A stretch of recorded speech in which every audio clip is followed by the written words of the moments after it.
Assalamualaikum warahmatullahi wabarakatuh. Berjumpa lagi dengan saya Nur Rahmawati, CGP Angkatan 11 dari SMP Negeri 4 Seram Bagian Timur, Kabupaten Seram Bagian Timur, Provinsi Maluku. Hari ini saya tidak sendiri, saya ditemani oleh rekan kerja saya, Ibu Linda. Beliau adalah guru prakarya di SMP Negeri 4 Seram Bagian Timur. Selamat siang Ibu Linda. Bagaimana kabarnya hari ini? Hari ini kita adakan percakapan pra-observasi ya Bu Linda. Sebab nanti saya akan mengamati jalannya proses pembelajaran yang Ibu Linda lakukan di dalam kelas. Dan selain itu, sebelum saya melakukan proses supervisi di kelas Ibu Linda. Adapun tujuan dari dilakukannya supervisi adalah untuk mengetahui dan juga untuk mengevaluasi proses pembelajaran yang Ibu lakukan di kelas. Kita hari ini melakukan percakapan pra-observasi sebagai persiapan awal sebelum nanti Ibu melakukan proses pembelajaran di kelas, agar lebih siap dan lebih percaya diri, sehingga memberikan pembelajaran yang baik bagi siswa. Ya. Ada beberapa pertanyaan yang akan saya sampaikan kepada Ibu Linda. Kira-kira apa tujuan pembelajaran yang ingin dicapai dari Ibu Linda? Baik Bu Nur, berdasarkan rencana pembelajaran yang saya tulis, di sini ada 4 Ibu. Yang pertama, peserta didik mampu menjelaskan pengertian satu harapan. Yang kedua, peserta didik mampu mengelompokkan jenis-jenis satu harapan.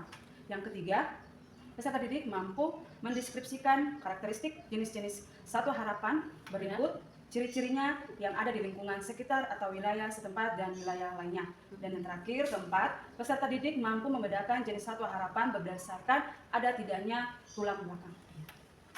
Jadi ada 4 tujuan ya Bu Linda ya, yang ingin dicapai. Lalu bagaimana dengan Bu Nur, berdasarkan rencana pembelajaran yang saya tulis, di sini ada 4 Ibu.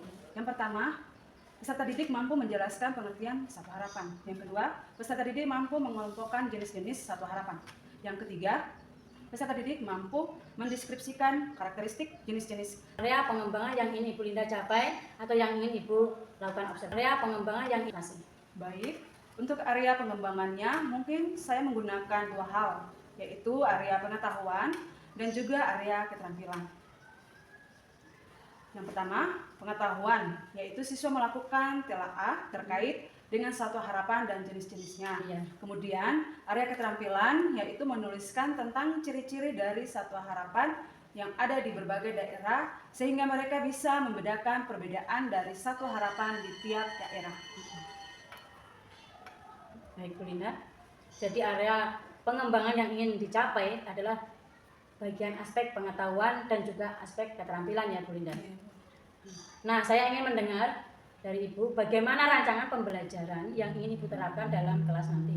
Mungkin dari strategi pembelajaran yang ingin Ibu pembelajaran, model pembelajaran ataupun dari metode pembelajaran.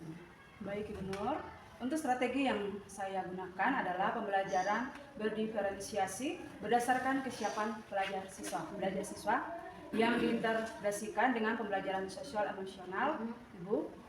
Nah, kemudian saya akan melakukan pembagian kelompok berdasarkan gaya belajar dan keaktifan siswa. Maaf Ibu. Dan untuk model, saya menggunakan model pembelajaran PBL atau Problem Based Learning. Untuk metodenya, saya menggunakan metode diskusi kelompok, tanya jawab dan penugasan. Iya Ibu, jadi rencana yang akan Ibu lakukan di dalam kelas yaitu menggunakan strategi pembelajaran berdiferensiasi yang diintegrasikan dengan pembelajaran sosial emosional ya. Dengan menggunakan model pembelajaran Problem Based Learning atau PBL dan juga dengan metode diskusi kelompok, kemudian penugasan dan juga tanya jawab ya. Nah, bagaimana dengan media pembelajaran yang akan Ibu gunakan di kelas nanti? Untuk media pembelajaran, saya akan menggunakan contoh gambar satu harapan, PPT, LKPD, dan laptop serta infokos. Baik, kira-kira Ibu kapan melakukan pembelajaran tersebut? Hari apa? Jam pembelajaran jam keberapa? Nah, kebetulan saya ada jadwal di hari Rabu, jam pertama di kelas. Di kelas. Iya. Di kelas berapa Bu ya? Kelas 8E. 8E. Iya. Baik, jadi nanti hari Rabu depan di kelas 8E Bu ya. Iya. Di jam pertama saya akan datang di kelasnya Ibu Linda. Saya akan melakukan supervisi kelas dan juga mencari pembelajaran jam keberapa. Nah, kebetulan saya ada jadwal di hari Rabu, jam Catat hal-hal apa saja yang terjadi dalam kelas. Nah, nanti setelah itu Ibu melakukan kegiatan observasi atau ada hal-hal apa saja yang terjadi di dalam kelas. Pembelajaran di dalam kelas, kita akan adakan percakapan yang terakhir ya Bu, yaitu percakapan pasca observasi.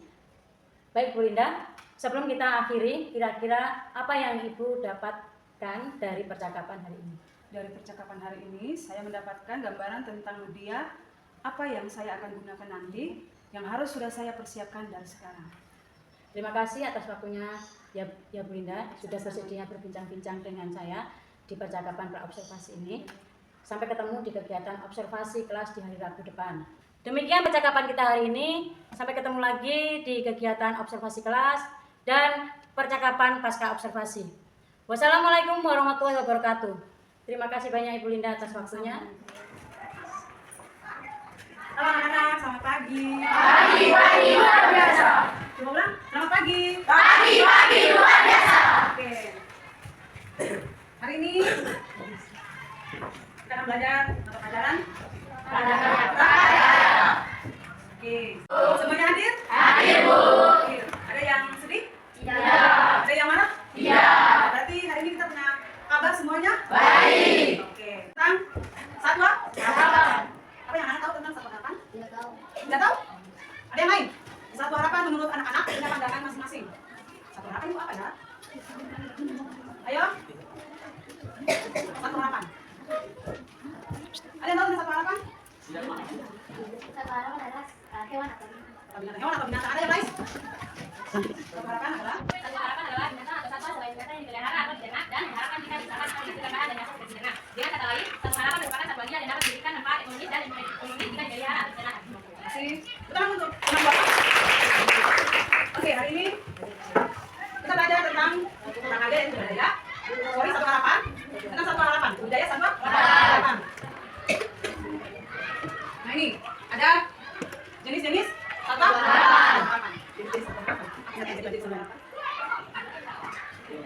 Jenis-jenis hewannya. Hewan apa saja? Ya, lebah. Jangkrik, Jangkrik. Apa lagi? Ular kata. belalang, Lalu apa lihat? Jangkrik. Ya. Ini ada jenis satwa harapan dipelihara masyarakat dengan alasan yang beragam. Salah satunya sebagai pekerjaan sampingan yang memiliki nilai ekonomi. Nilai apa? Ekonomi. Ada dia punya nilai, ada dia punya harga yang dijual. Sebelum kita lanjut, ini ada empat tujuan pembelajaran.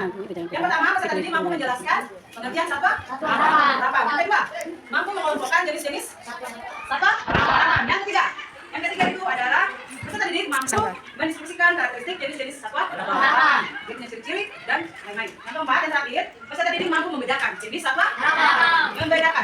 Membedakan, jadi bisa lihat hewan mamalia ini yang mana, ya? Jenis unggas yang mana? Terus hewan reptil yang mana? Oke, kita lanjut. Jadi ada jenis satwa harapan, ada cacing, tanah, ada kemadu, ada jangkrik dan ular. Kita lanjut. Cacing tanah. Tanah memiliki apa itu? Nama latin. Latinnya itu lumbrius. Kita ada memiliki taman, dia memiliki kaki, tangan, apa lagi? Mata, mulut. Ya, dia punya cacing dapat hidup jika tersedia oksigen, air, pakan, dan suhu yang cocok. Masalah cacing tanah mengandung nitrogen yaitu unsur hara pengganti bagi tanaman. Jangkrik memiliki tubuh, rangka, dan antena panjang. Jadi dia bisa menjangkau, mendengar, mengetahui apa yang terjadi di situasi di pinggir dia. Kemudian pemadu. Pemadu ini ada kaki, mata, mulut. Kemudian ulat sutra ini dibudidayakan, mengambil benangnya dan ditebak jadi kain lalu dibuat jadi pakaian. Lanjut, kamu di sana produksi budidaya satwa harapan. Dalam masalah budidaya satwa harapan bukan sarana yang tepat. Kita melakukan budidaya harus mempunyai sasaran yang tepat. Jangan sampai salah mengambil sasaran keputusan langkah sehingga mengakibatkan kerugian bagi satwa harapan. Ya. Syarat kandang ternak. Dan dapat bergerak dengan nyaman di dalamnya. Artinya kandang tidak boleh sempit, harus luas. Kandang harus bersih, rapi, ya. Kotoran yang ada dalam kandang harus dibersihkan. Kemudian teknik budidaya satwa harapan. Teknik yang perlu diperhatikan dalam budidaya satwa harapan adalah pemeliharaan kandang. Perhatikan kebersihan, ya. Kemudian pemilihan bibit. Bibitnya harus yang bagus, ya.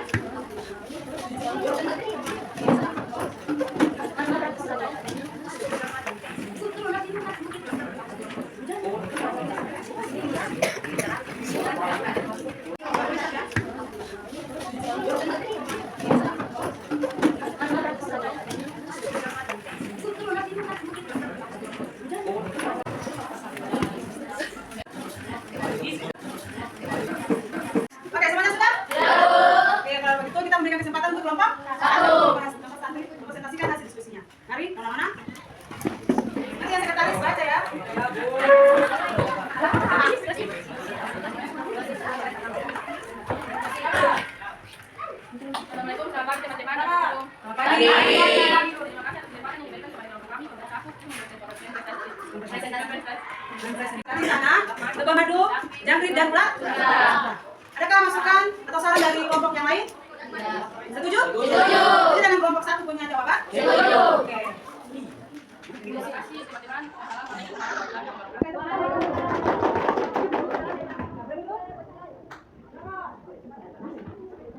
Oke, kita lanjut dengan kesimpulannya.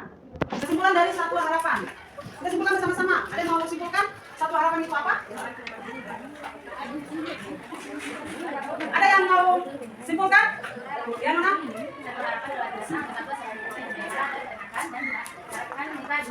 Tambahan dari nasi ternak, kemudian kata lain Satu Harapan merupakan satwa liar yang dapat memberikan manfaat ekonomis dan ekonomis jika dipelihara atau Terima kasih. Ya, jadi Satu Harapan ini hewan yang diternakan, ya. Hewan yang diternakan atau dipelihara, diambil dari alam lalu diternakan dan menghasilkan menghasilkan hasil, ya, harga yang pengusaha dapat. Oke, jadi kalau siapa nanti udah lulus habis sekolah, kalau dia juga kuliah, dia juga tes tentara atau polisi atau polwan, tapi dia punya bakat, minat ada pada usaha peternak, boleh dicoba, ya, boleh dicoba.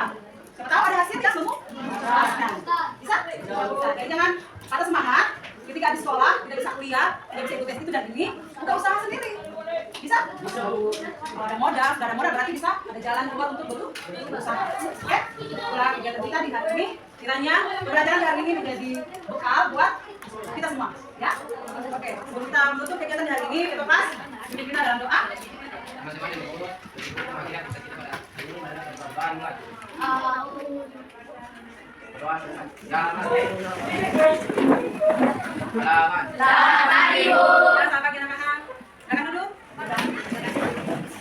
Assalamualaikum warahmatullahi wabarakatuh.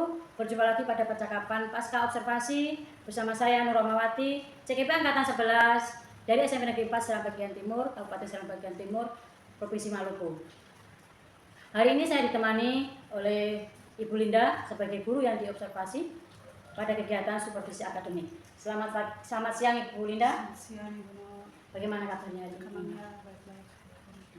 Baik Ibu Linda, di pasca observasi ini saya akan memberikan beberapa pertanyaan terkait dengan jalannya observasi kelas yang sudah Ibu lakukan. Dan tujuannya itu untuk mengevaluasi sejauh mana proses pembelajaran yang Ibu lakukan di kelas. Untuk pertanyaan yang pertama Ibu Linda, bagaimana perasaan Ibu terkait dengan jalannya observasi di kelas yang sudah berlangsung? Ya benar, perasaan saya merasa senang karena ada anak-anak yang aktif, namun ada beberapa anak-anak juga yang belum aktif dalam proses pembelajaran. Ya. Alhamdulillah Bu ya, nah, sudah berjalan dengan baik walaupun ada beberapa yang belum aktif.